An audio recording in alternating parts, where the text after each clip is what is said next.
सायख्लुमाव दं गोसोआनो जोंनो दं गोजौआव दं गाहायाव दं सोलेरानो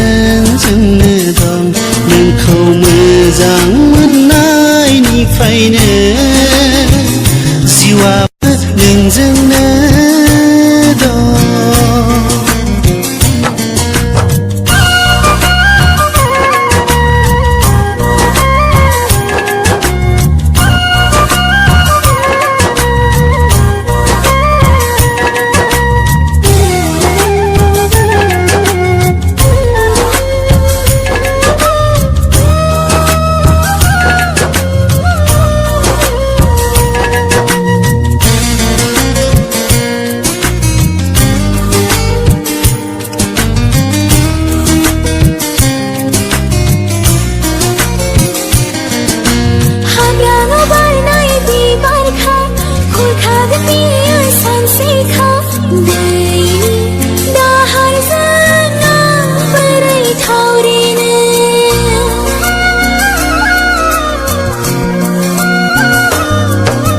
बुखारबा बियो थाबथागोन आंनि बिगुर बिखायाव बोजबनानै लागोन आंनि गुवार बिखायाव नङादि नोङो हारसिं आगानजों आगान सुरगोन साननाय दं गिखांनाय दं बिखायाव माइ सौनाय दं खोमसियाव दं सोराङाव दं बुहुमाव नों जोंनो दं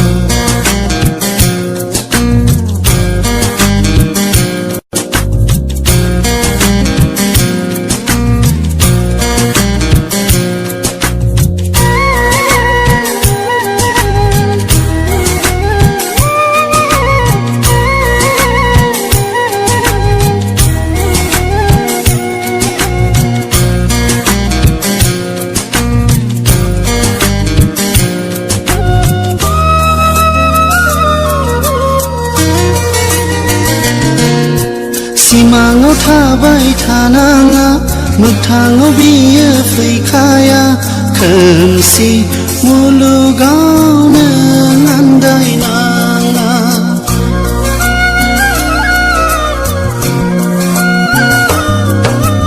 जावलिया बारनि बारनायजों मेगन गोसा सान्दुं दुंनायजों रानलांनो बेसे गोबाव फुंनि निहोरा गावनि असे साननानै हाङाव दं बाराव दं सानखि हरनो जोंनो दं सिगाङाव दं इयुनाव दं थांनानै थासान्दि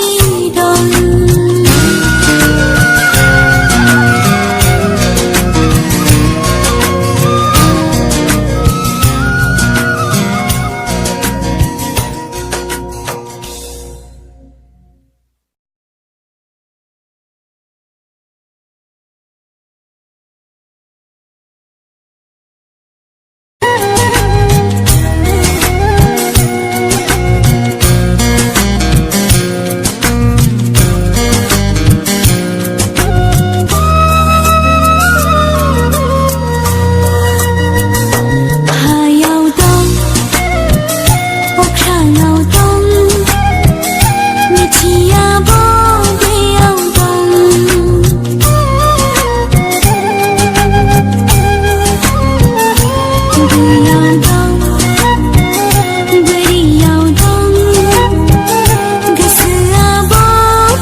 खोले